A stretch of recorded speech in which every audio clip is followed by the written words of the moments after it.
Got this Weeride co-pilot. This thing has been amazing. What do you think? I think it's wonderful. The Weeride here connects to the seat post. It comes with all the hardware you need, even comes with the Allen key wrench to be able to put it on there.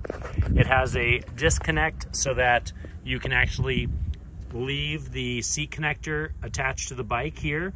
So just lift this up, unscrew that bolt, and then this part here slides out and this will stay connected to the main bike. But this whole thing, really nice.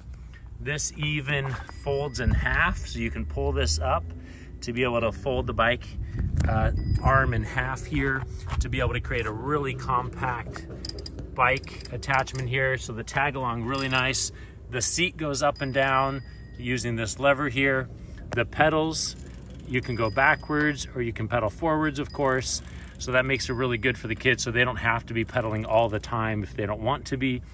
All in all, this thing has just been a wonderful addition to the bike here to be able to keep my kids riding with me so that they're active instead of just sitting in a trailer. I really love this. I know you will as well.